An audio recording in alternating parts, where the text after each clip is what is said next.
Ever try to record a video on your Galaxy S25 Ultra, but your music suddenly stops? There's actually a hidden setting that lets your music or other audio keep playing in the background while you record. Let me show you how to turn this feature on. First, open Camera app,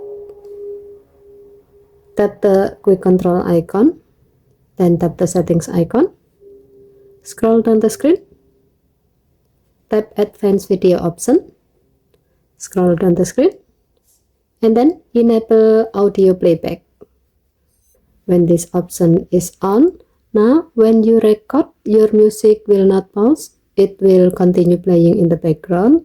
It's perfect for casual clips, dancing videos, or just keeping the vibe while you are filming. If you prefer silent while recording, you can simply turn this option off and playback will stop automatically. Just keep in mind, if you use 360 audio recording or a Bluetooth mic, playback will pause no matter what. Okay, thank you for watching.